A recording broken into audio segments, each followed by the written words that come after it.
On 31 July 2015, the U.S. Marine Corps officially declared F-35B initial operational capability.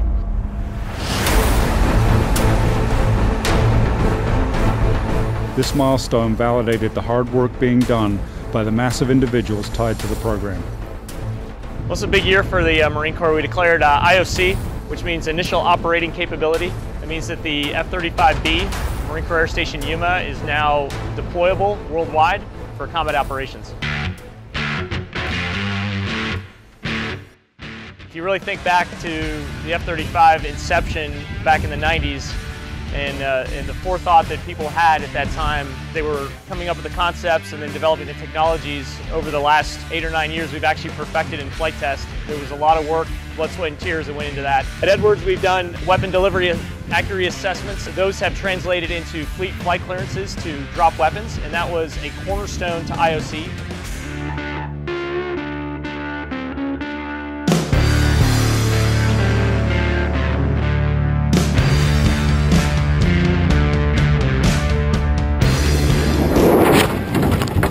Pilots, we get the opportunity to go out there and fly these aircraft every single day and see the capabilities firsthand.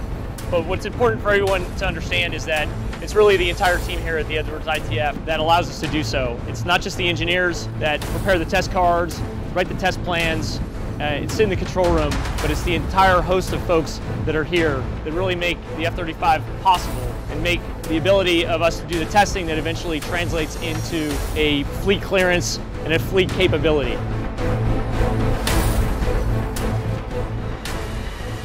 Ahead of schedule, the Marine variant of the F-35 was tested and verified to be fully operational. Despite negative criticism from skeptics, the Marine F-35 fleet is ready for global conflict.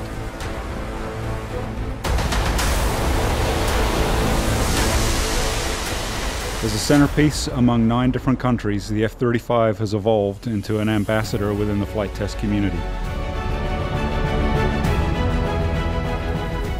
Recent F-35 testing at Edwards has allowed our foreign allies like Italy and Australia to move forward with their F-35s and help expand the jet's envelope even further.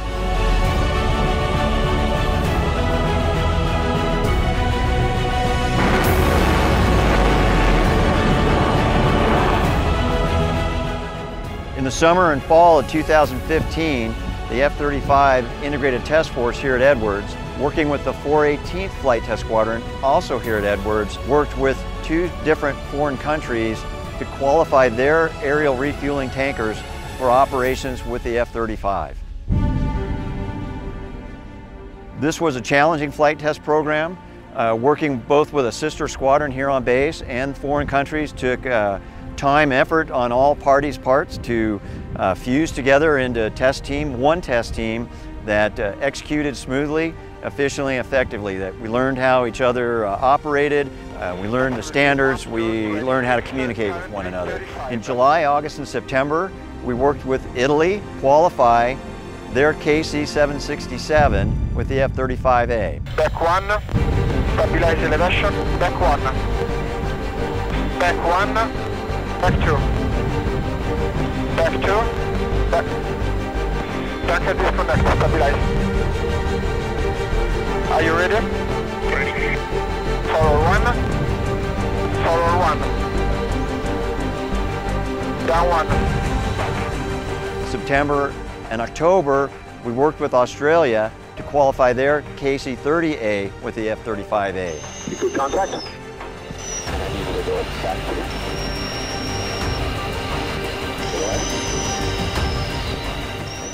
We just completed the first fuel transfers from the Australian tanker. The handling qualities of both aircraft were great. All the transfers went well. The boom operator reported no difficulties, and all in all, it was an extremely successful mission.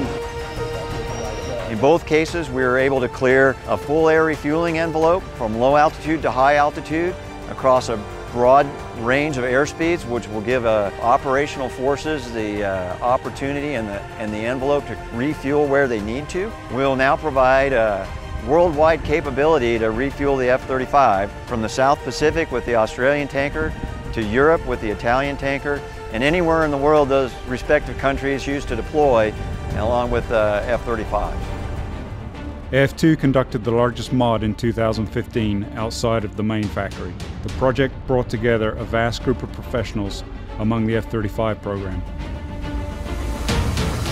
The AF2 gun mod was really significant to the program because it's such a large mod in terms of scope, in terms of the type of things you would do outside of the factory or in a depot environment. So outside of those two environments is probably one of the biggest mods that's ever been done on an F-35. Structurally wise, like I said, we were taking apart pieces of structure that were never designed necessarily to come off the aircraft or intended to. So it took a lot of team effort and a lot of work to actually come up with the right ways to remove a lot of that stuff.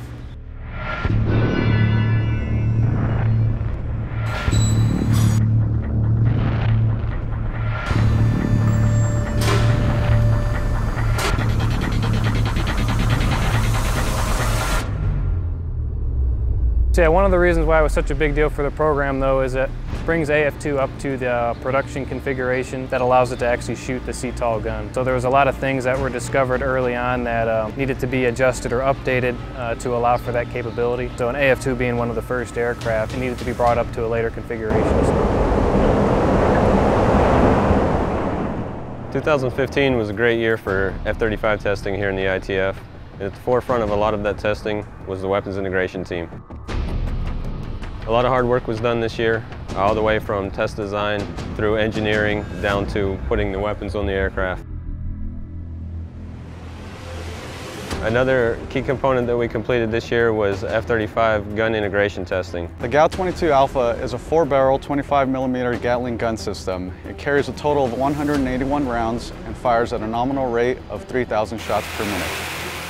In order to certify the gun, there's 3 phases of testing that need to be completed. Those include flight sciences, ground tests, flight sciences, airborne testing, and mission systems accuracy testing. Ground testing was completed in August of 2015. The primary objectives of the ground test were to demonstrate that the gun operates within specifications, to validate the gun bay airflow ventilation system, and to demonstrate that the aircraft structure is not adversely affected by gunfire.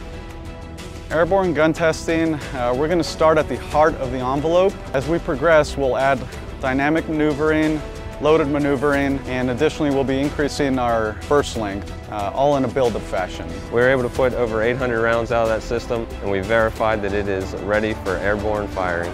Ground testing completed its phase, verifying the gun to be fully operational and ready to expand to aerial testing. On 30 October 2015, the hard work of the entire Edwards F-35 ITF found its place in the history books with the first ever aerial gunfire from a F-35.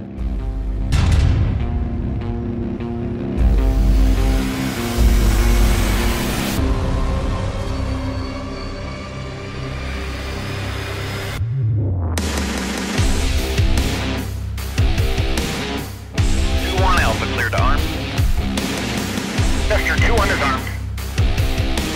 2-1 Alpha, clear to fire. Stand by. 5, 4, 3.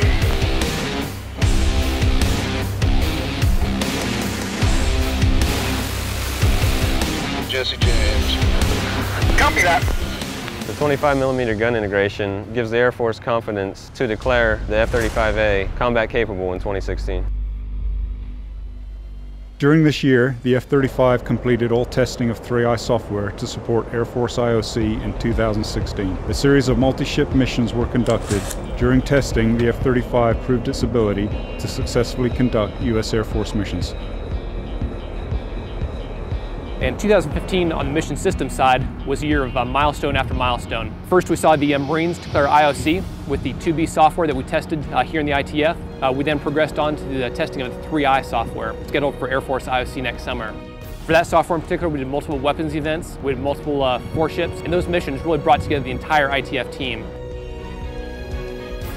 The various IPTs across the disciplines came together on those missions to prove as a graduation exercise, if you will, that the F-35 is going to be mission effective in the counter-air mission, suppression of enemy air defenses, close air support, maritime interdiction, air interdiction. Those mission sets we tested before the software goes to operational test to show that it will be capable of Air Force IOC declaration next summer. We were able to complete multiple fusion missions this year that incorporate all the sensors that we have on the F-35. This was in support of the IOCs for Marine, Navy, and Air Force. Data links that we have on this aircraft can be utilized across all of our partner nations to be able to work together cohesively in the battlefield. We will have data links that enable us to talk to one another.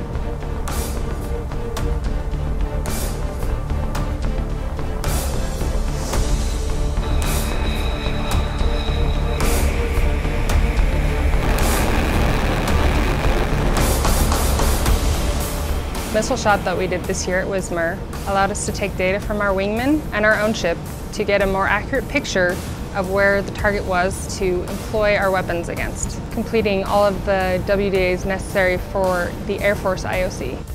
One of the particular drops that we did in 2015 was the GBU-32 drop off of BF-18. Now that drop was the first time that we've taken a radar map from a tactical range, at a tactical altitude, located a target, transferred those coordinates into the GBU-32 guided weapon, and then achieved a directed hit on that target.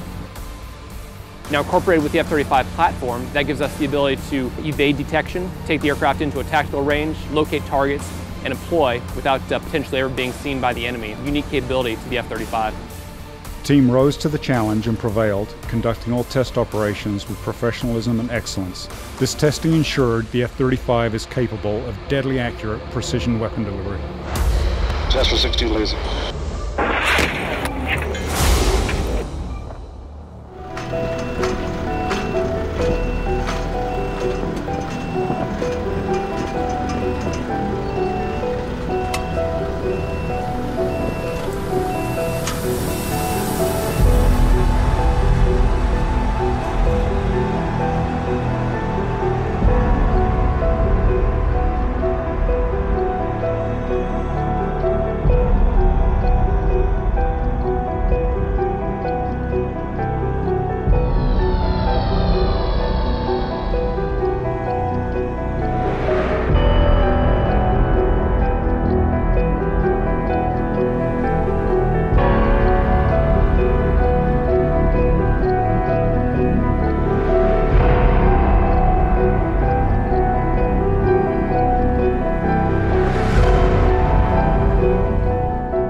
Welcome to the Deadly Jesters. Press 1 for flight sciences, press 2 for mission systems, press 3 for air.